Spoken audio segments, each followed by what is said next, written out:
we are starting with the second section of our fifth module, that is Hoders. Here Hoders just denotes the classical starters, and it's similar to our starters, but the name is given as Hoders in French. That's it.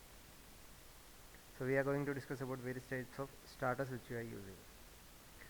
So Hoders or starters, they are small, delicate, flavorful and attractive food served to stimulate appetite at the beginning of a meal.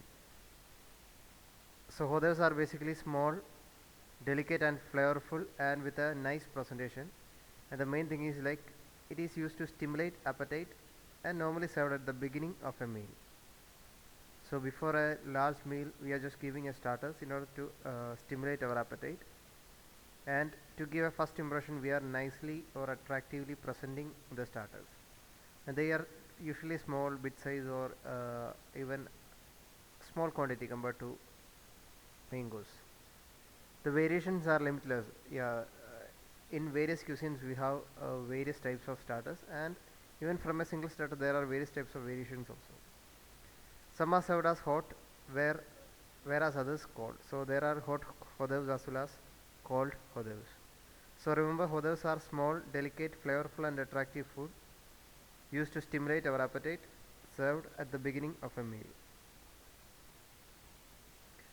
Coming to the classification of hodavs, we have basically hot hodavs, cold hodavs. Yeah, similar to appetizers itself. Hot appetizers, cold appetizers, and canapé. Canapé normally comes under this cold appetizers, but canapé is a vast topic with various types of classifications. That's why we take it as a separate thing. So basically, it is like cold appetizers and hot appetizers, and canapé comes under this cold appetizers. Here you can see various types of appetizers. This is like angel on horseback, you have caviars, and we have canapes.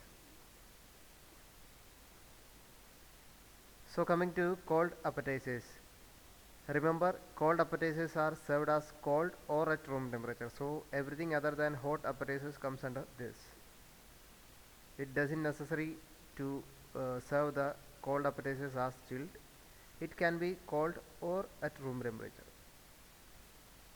And all the appetizers served at olden times are cold, which is made from the leftover from the preparation of main meal. So coming or thinking a little bit about the history, it is believed that the first starters were served as cold because it is made from the leftover from the preparation of main course. So after preparing the main course, there may be some kind of meat leftovers.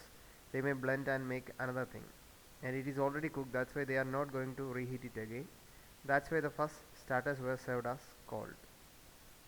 So it is believed that the first starters or the olden times the starters were always served as cold. So coming to the examples of cold appetizers, we can see crudités. Crudités we already discussed in the last class. It is used in the cold cut platters in order to or used as a palate cleanser. Okay, crudités are basically crunchy vegetables that are cut into finger shaped and served with a flavorful dip. Here you can see various types of vegetables like cucumber, carrot, celery sticks, and normally you can see the dippings or dip also. It is something like mayonnaise based, and this is widely used as a snack or even used as a starter for various courses or various meals. So crudités are crunchy vegetables cut into finger shape served with a flavorful dip. Second example is tartlets and barquettes. You all know what is a tartlet. Okay, so tartlets are small tarts or miniature pie shells that are filled with various types of fillings, and normally it is baked out. And the main difference between tartlets and barquettes are like it's in the shape. So tartlets are round in shape, whereas barquettes are boat shaped or diamond cut shaped. So various types of fillings can be used. In some cases we can add fillings like tomatoes, bacon, and we can bake it, or we can blind bake the shell and you can fill it with cold fillings like mixture of cream cheeses or some kind of cooked things.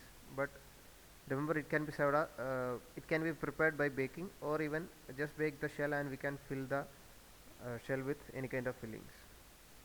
So tartlets are round in shape, whereas barquette is boat shaped. Next one is bouches.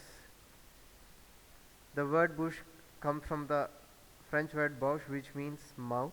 So these are small bit size starters, and vol au vents are example of this. So basically we are preparing a pastry, sorry, puff pastry dough, and we are spreading it and we are cutting into small pieces, and we are adding some kind of stuffing after the baking.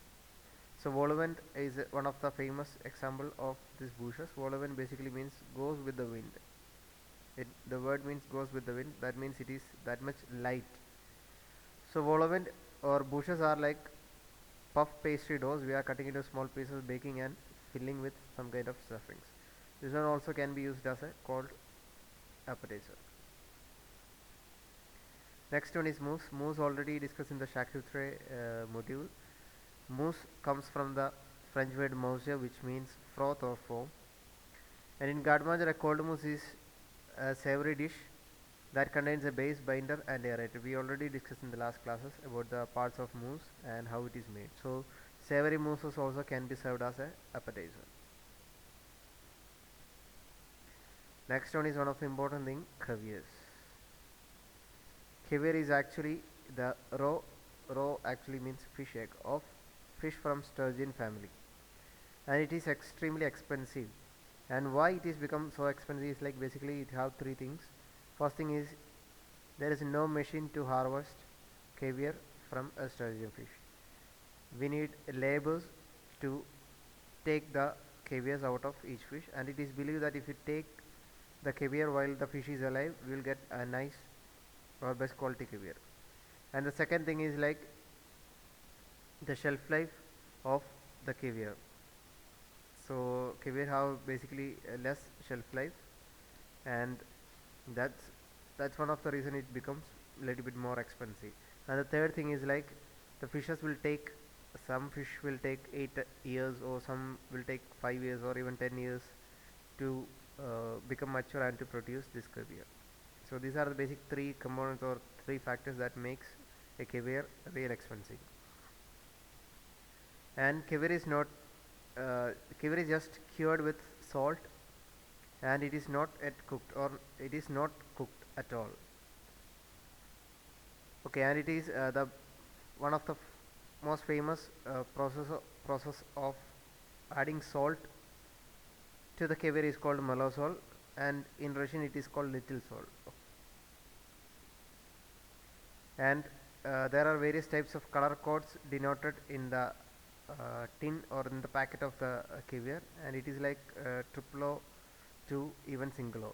That means if it is denoted like triple O, it is a light color, and if comes to single O, that is like dark colored, and in between we have two O's.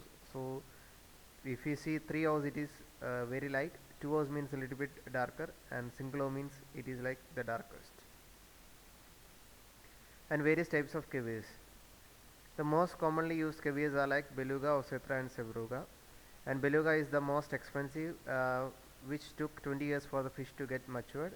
And the color is light to dark grey, and it is sold in blue jars or tins. You can see here, and you can see the beluga here, and this is ossetra and this is the sevruga. And second one is ossetra, which is a second best caviar after beluga. It is medium sized grains with the fish to take 14 to 15 years to get matured. The color is slightly brownish, you can see here, with golden tinge, and has a nutty flavor. This is sold in yellow jars or tins. So by the color code itself we can easily identify which kind of caviar is this. The third one is sevruga. It is fairly less expensive and smallest in size, and the sturgeon is ready to harvest after 8 years. Sevruga have a strong flavor with a dark brown color, normally sold in red jars or tins. So these are the basic or the most commonly or most famous three types of caviars.